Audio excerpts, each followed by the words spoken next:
El día de hoy estamos a jueves 9 de enero del 2025. 3 puntitos muy importantes para estas lecturas y para el día de hoy. Primer puntito, de la primera carta del apóstol San Juan, capítulo 4, versículos 19 al capítulo 5, después versículo 4. Y el día de hoy continuamos con esta fabulosa carta del apóstol San Juan. Y el tema del día de hoy es muy claro: el amor a Dios y el amor al prójimo. Y va a decir así: amamos a Dios porque Él nos amó primero. Y más adelante dice lo contrario: pues quien no ama a su hermano a quien ve, no puede amar a Dios a quien no ve. El que ama a Dios, que ame también a su hermano. Todo se centra en el amor a Dios. La grandeza del ser humano es amar a Dios. Y otra vez volvemos a tu vida cotidiana, que en tu diario acontecer sea para amar a Dios. Y ámalo desde tu trabajo, ámalo desde tus actividades cotidianas, ámalo también desde el deporte.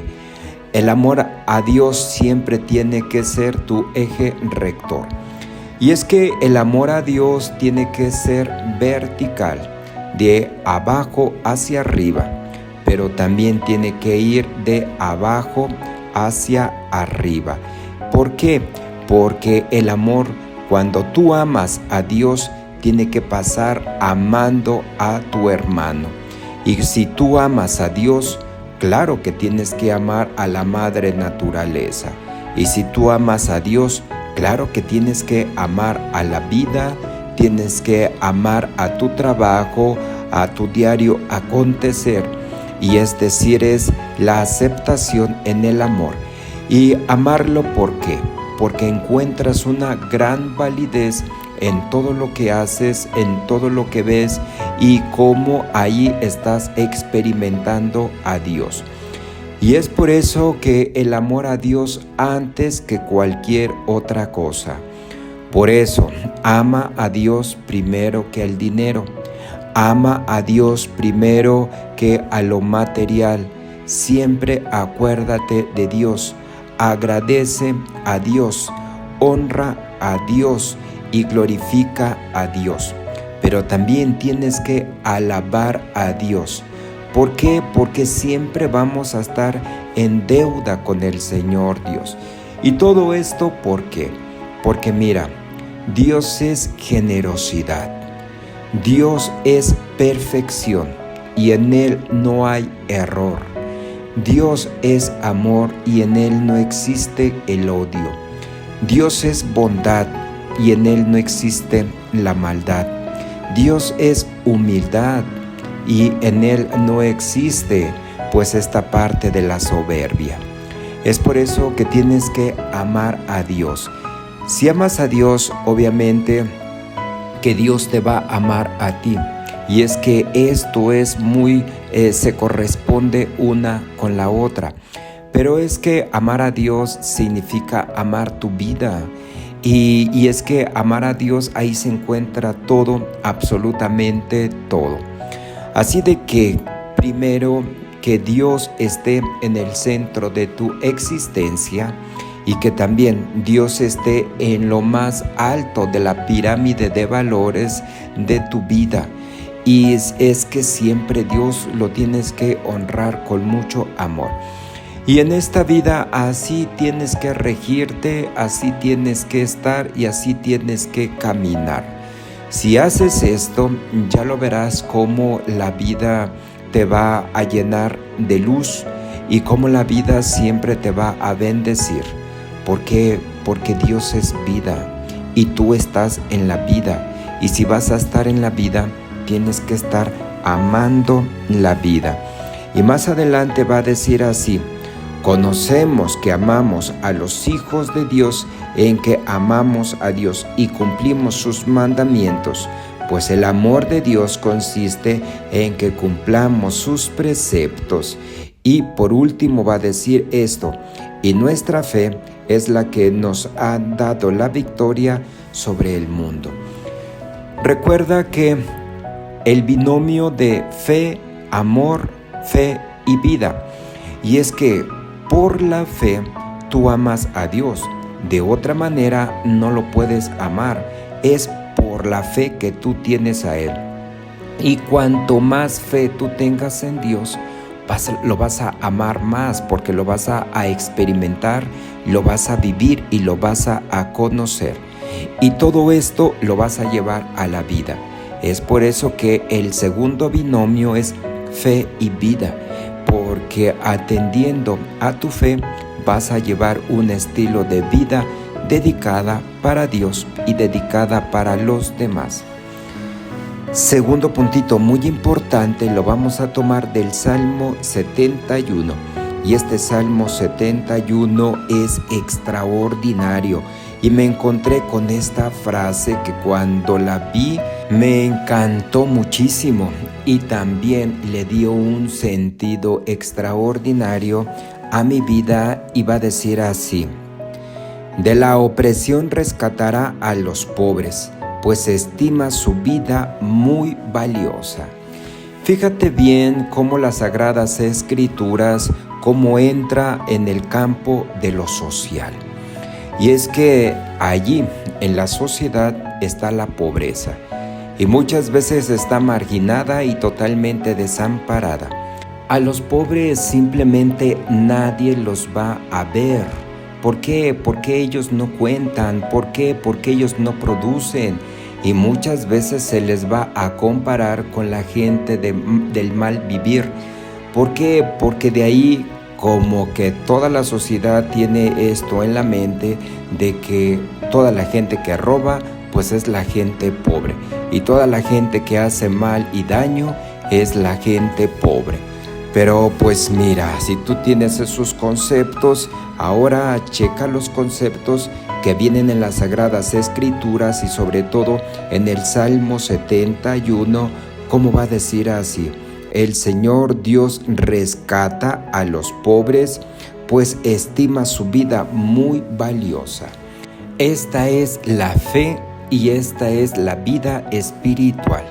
Y tu fe se robustece cuando tú ves la vida del pobre como lo más valioso y cómo tu fe te ayuda a que escales todavía más hacia el reino de los cielos, pero ya lo estás haciendo desde la vida.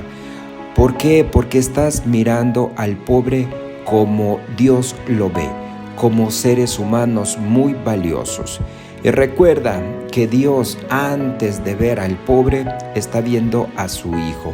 Y recuerda que el pobre también es hechura de la mano de Dios. Y por lo tanto tiene dignidad.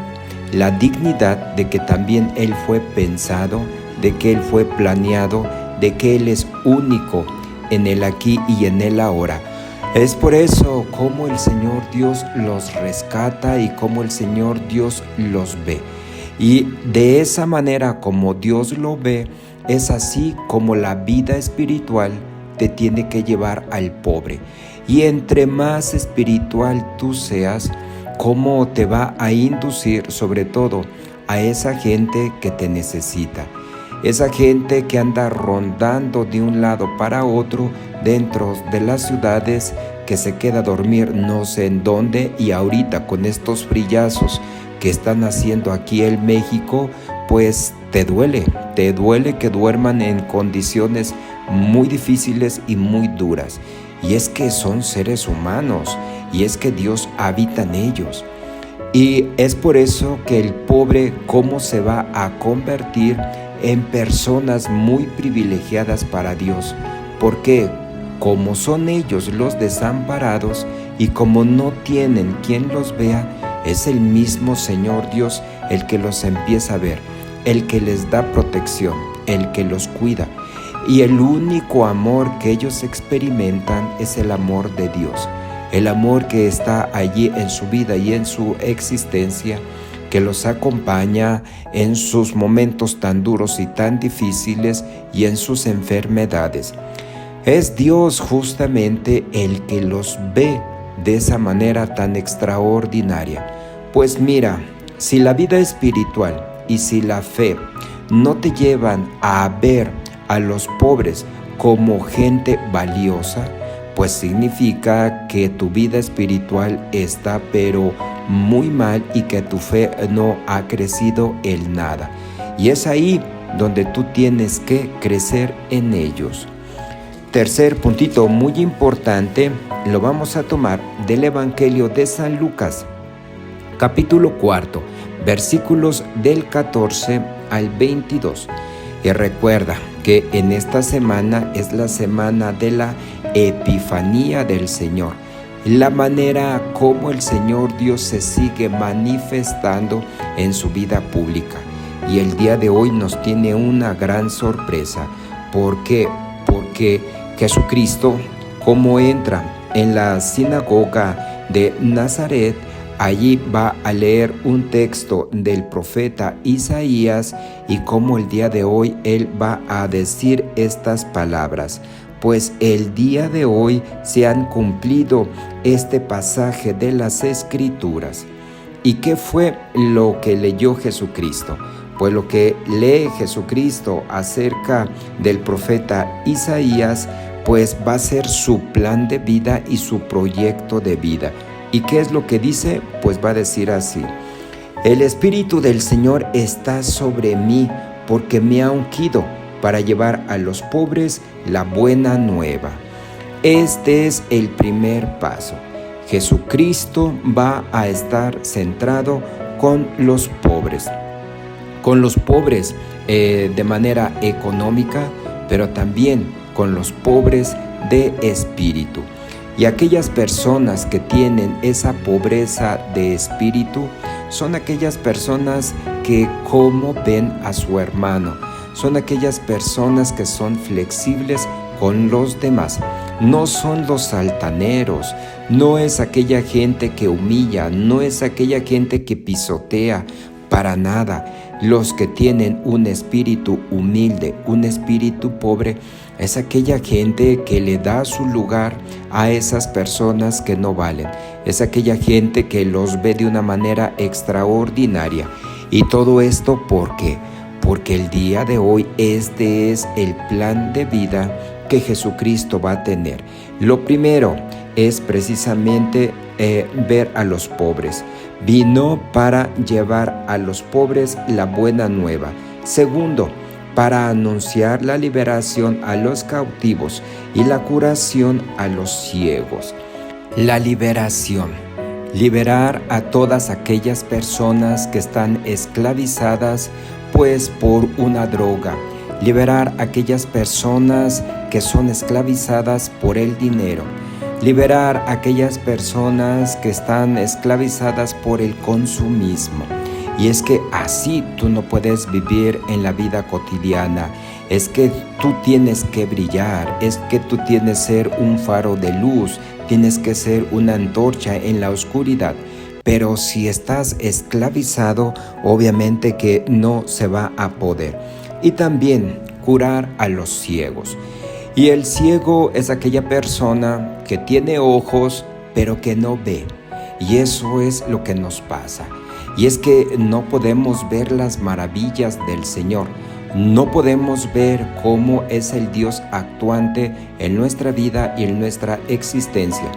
Y cuando tú no ves lo que tienes, obviamente que tú no vas a poder valorar ni mucho menos agradecer a Dios. Y cuando tú ya eres curado de la ceguera, como tú empiezas a dar gracias por lo que hay a tu alrededor, por lo que existe, y siempre esa palabra de gratitud va a estar en tus labios y tú vas a crecer. Y a continuación va a decir así: para dar la libertad a los oprimidos y proclamar el año de gracia del Señor. Pues los oprimidos, esa gente que es burlada por los poderosos, esa gente que es burlada por los potentados, esa gente que siempre es humillada, esa gente que trabaja de más, que trabaja horas extras y que no se le paga, esa gente que siempre recibe injusticias, que sale a trabajar y que muchas veces no le alcanza el dinero por lo poco que le pagan.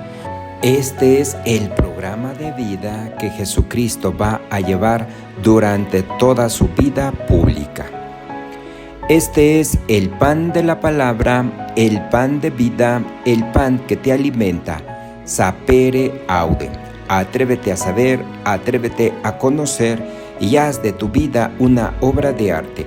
Si te gustó este video, suscríbete, compártelo, dale like.